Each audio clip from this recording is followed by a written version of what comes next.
Democratic State Representative and now candidate for U.S. Senate, James Talarico of Austin. Thank you so much, and welcome back to Eye on Politics. Thanks for having me. So I know you've spent a lot of time thinking about getting into this race. And so I'm wondering, now that you've taken that time, in the end, what was it about this decision that you said, yes, I have to do this? Well, I just firmly believe that all 30 million Texans deserve a U.S. Senator who's going to represent their interests, not the interests of billionaire megadonors. And right now, on the other side of the aisle, we've got Ken Paxton and John Cornyn competing to be the next U.S. Senator from Texas, both of whom have proven to be deeply corrupt and willing to sell out Texans to enrich their own donors. And I just can't stand by and allow them to corrupt this political system and betray the public trust. And so I've decided to take my fight against billionaire megadonors from the state house to our nation's capital. And why are you, obviously, before you get to a general election, you've got to win the Democratic primary. Why do you believe you are the best Democrat in the race? Why should Democratic primary voters vote for you over former Congressman Colin Allred, retired NASA astronaut Terry Virts, and perhaps others who may join? Well, you're probably not supposed to start a political campaign by saying something nice about your opponents, but I like Colin Allred and Terry Virts a whole lot. I'm not running against them. I'm trying to put forward a positive case of the things I've done in my career in public service and my vision and my values for going forward. And I'll just say I have a history of winning tough races. I first got elected to the state house by flipping a district that no one thought was winnable. And I did it by running an aggressive, unorthodox campaign that brought people together, Democrats, independents, and Republicans too. I ended up winning that race with 51% of the vote on election night. So I know how to campaign, I know how to win tough races, and I know how to fight for people once I'm in public office. I hope I can bring all of that to this race, this campaign, and hopefully to the job of U.S. Senator. Now, we've heard a little bit of what you said, but you said that you want to, quote, take power back for working people in a system rigged by billionaire megadonors and their puppet politicians. What exactly does that mean? Yeah, it's a great question. So I'll just start with our current U.S. Senator, John Cornyn. He was the deciding vote on the big ugly bill that passed just a few months ago. That bill that Cornyn was the deciding vote on is going to kick millions of Texans off their health care. It's going to take food out of the mouths of hungry Texas children, all to give tax cuts to John Cornyn's billionaire megadonors, all while taxes are going up for working class and middle class Texans all over the state. That is the corruption I'm talking about. Oftentimes we think corruption is something that's illegal or something that involves money. In the case of Ken Paxton, his crimes are well known. I was part of the bipartisan majority that impeached our corrupt attorney general 2 years ago.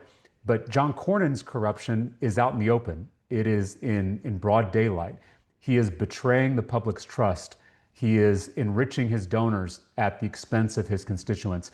That is why people hate politics. That is why this political system is so deeply corrupt. And that's what I'm running against in this election.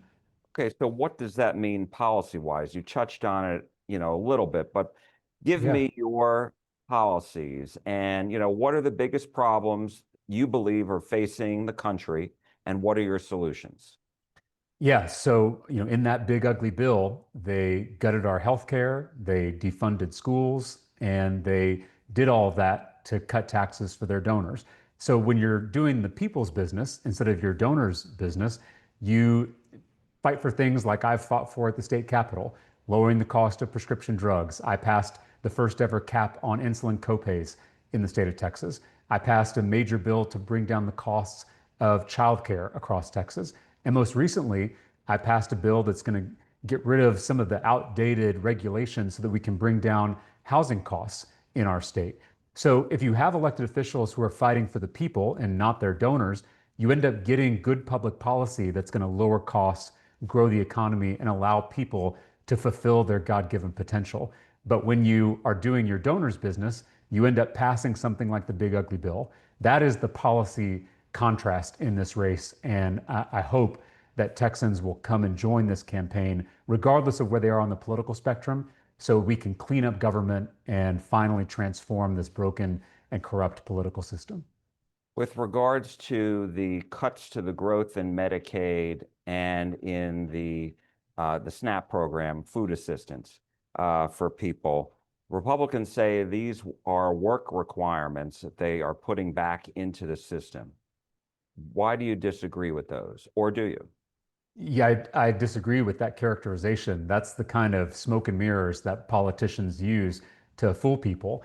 What they're actually doing is just putting up more bureaucratic hurdles for people to get the food or the health care they need.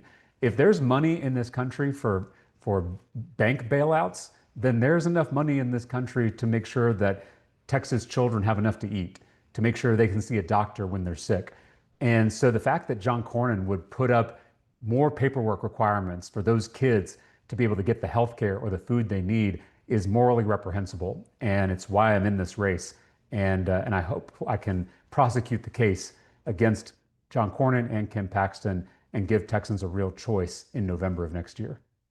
And with regards to billionaires, who are you talking about specifically? And does that include George Soros? Because you know Republicans often throw out his name, often criticize him. And Soros is working with the Texas Democratic Party to help them raise money. So talk to me a little bit about that. Yeah, I have denounced billionaire influence in both political parties. I am out here calling out billionaire megadonors, regardless of what side of the aisle they're on, because they have way too much influence in our politics. Not that they don't deserve a seat at the table. I do think billionaires deserve a seat, but they don't deserve every seat. And right now, they own all the seats at the table. And there's not enough room for regular Texans, for teachers and nurses and firefighters and police officers and workers to have a seat at the table too. And so that's my problem. And it's why I have introduced legislation to cap campaign contributions in Texas. I've introduced bills to create new ethics requirements and more transparency. And it's been a lonely fight. I'm the one out here denouncing this billionaire influence in our politics. But I do think that in this upcoming election, Texans are going to join me in this effort. And if we're successful in November of next year, we can finally fix this broken and corrupt political system once and for all.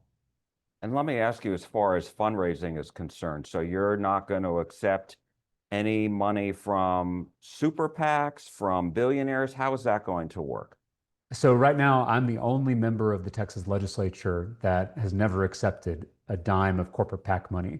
And that's not easy to do. You know, I've had to send back checks from Walmart and from Chevron and AT&T.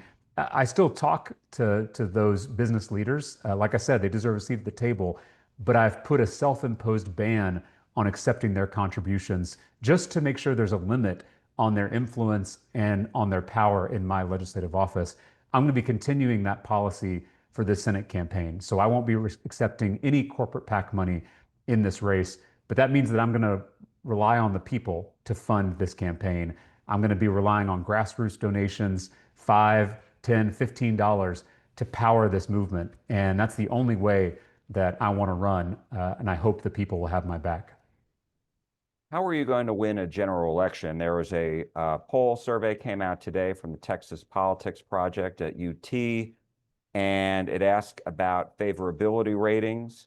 And for the Democrats, 42% of people surveyed, Democrats, said they don't know who you are. 54% when you look overall. So you've got a lot of work to do to get your name out there if you're running statewide now. How are you going to do that? Well, I've just been on the campaign trail for a few hours now, so we've just gotten started. And like you said, I've got to get to every corner of this state and introduce myself and earn people's trust. And that's not just Democrats; that's independents and Republicans too. I'm going to be going everywhere. I'm going to be showing up in places where Democrats don't normally show up. I'm going to be talking to people that a Democratic candidate may not normally talk to, because we have to resist the divisions that have been put in place by the people at the very top, the people who control our economy, who control our politics, who control our media. They divide us by race, by gender, by religion, so that we don't notice that they are gutting our healthcare, defunding our schools, and cutting taxes for themselves while they raise taxes on all of us. That's the goal of this campaign. The most important thing you can do in an era of division is bring people together. And that is my goal in this race in 2026. My last question to you, and I appreciate your time, is when you look at the polls, when you talk to people, they still have a very big concern about the economy, but specifically about prices of Yes. goods in stores, et cetera. How will you lower prices? Can the government, in effect, lower prices, or is that just at the marketplace at work? There's absolutely things that we can do to lower costs for Texans across the board. Like I said, I've in the state legislature, I've passed bills to lower prescription drug costs, childcare costs, housing costs. There is so much more work that still needs to be done, particularly at the federal level. It's part of why I'm getting in this race to take that work I've done at the state level to our nation's capital. And we should honestly be talking about price gouging. It's been demonstrated during this time of rampant inflation that some of the biggest corporations in this country have taken advantage of this crisis to price gouge, and that should be unacceptable. We have to go after those who are rigging the system for their own gain and hurting working Texans in the process.